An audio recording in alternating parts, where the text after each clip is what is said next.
Voices in the dark, echoes of the damned. Claire had never believed in ghosts. She had spent her entire life dismissing horror stories as mere figments of overactive imaginations. But that was before she moved into the house. It was an old Victorian home, standing alone at the edge of the woods, far from the bustling city. The price had been suspiciously low, and the locals had warned her.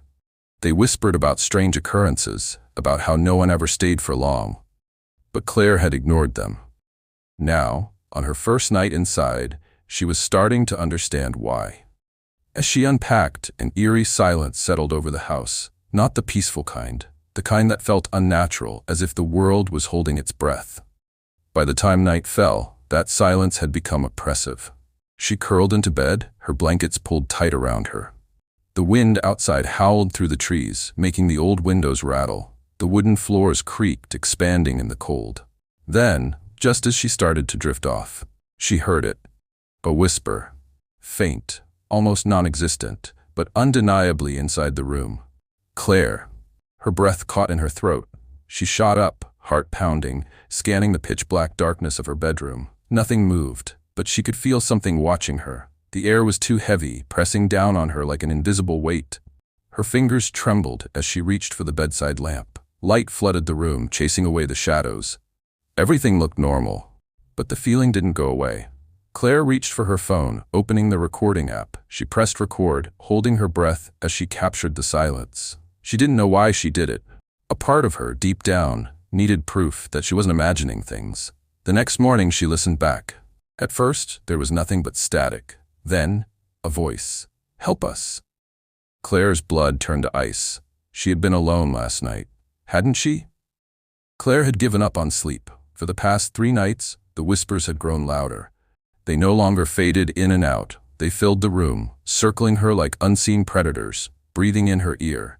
Tonight was the worst. The voices didn't just speak now, they pleaded. "Why won't you help us? Don't leave us in the dark. He is watching you, Claire."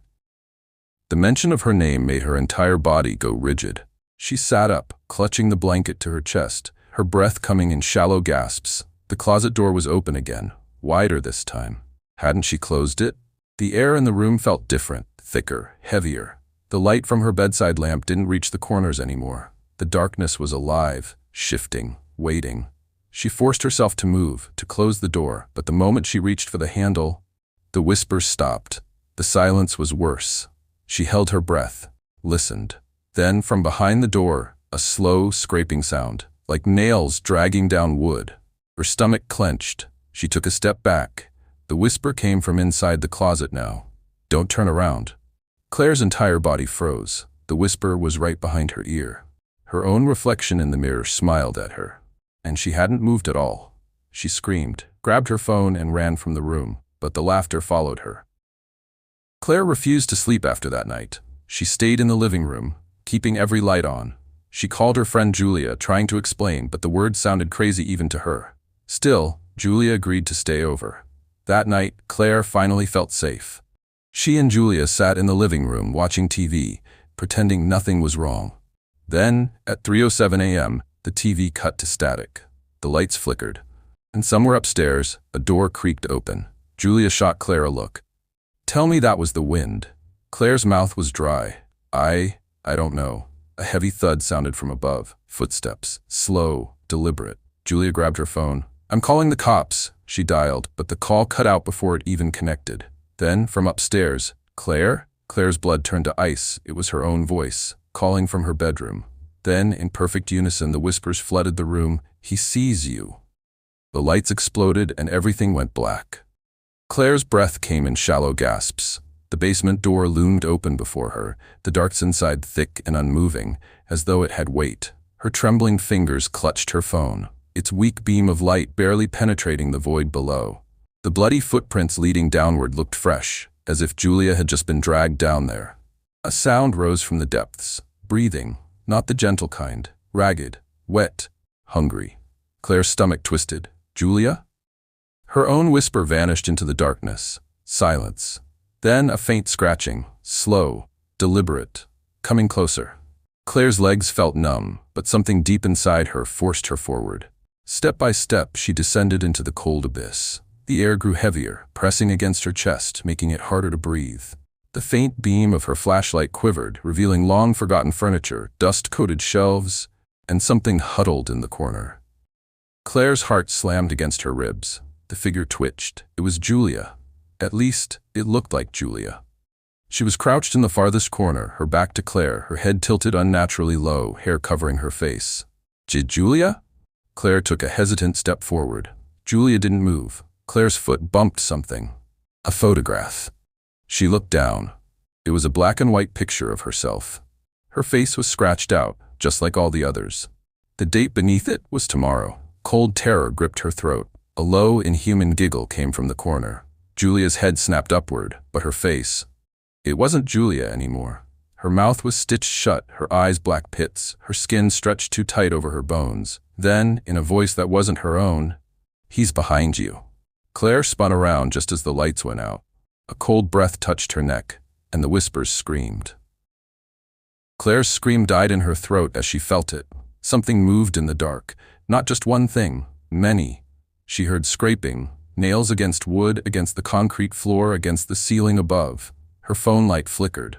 Then, the shadows shifted. Figures peeled themselves from the walls, emerging like rotting puppets, their hollow eyes fixated on her. Their mouths were sewn shut, their fingers elongated into twisted claws. One of them reached for her. "Stay with us." Claire stumbled backward, barely dodging the grasping hands. More emerged from the ceiling, dropping down in unnatural jerks, their joints snapping with each movement. She ran. But the basement was different now. The staircase was gone. The walls bled together, stretching into an endless maze of darkness. A whisper slithered through the air. "He is waiting." The figures lurched forward, closing in, their hollow mouths stretching open. And then, they screamed. Not with sound, with silence. A silence so deep and consuming it filled Claire's skull, pressing against her brain like invisible hands, suffocating her thoughts, drowning her in pure emptiness. She clawed at her head, desperate to escape the crushing silence. But then the walls vanished, and she fell into the abyss. The air rushed past her, cold and damp, carrying the scent of decay. She slammed onto something soft, but it wasn't the ground. It was bodies, thousands of them, writhing beneath her, faceless, their mouths stitched shut, their hands reaching for her, clawing at her arms and legs, pulling her downward. "Join us," Claire thrashed, kicking against the grasping limbs, her breath coming in shallow gasps. Above her, the darkness swirled, forming something massive, a shape too large to comprehend, shifting in and out of reality. The whispers became voices. "Do you see now, Claire?" The entity descended, its many arms unfolding, its endless black eyes focusing on her. It was the master of this place, the feeder of the forgotten, and it had been waiting for her. "You will never leave." The hands dragged her deeper, and the shadows swallowed her whole. Claire was no longer herself. She was part of the dark now, floating without form, without time. The whispers were her voice now. The darkness was her home. Then, the house shifted. A new presence entered. A young girl. She stood in the empty living room, her small frame trembling, her eyes wide with fear. She whispered, "Hello?" Claire felt herself smile. She leaned close, the shadows moving with her. Her new voice, a whisper in the dark, "He is waiting." And the cycle began again.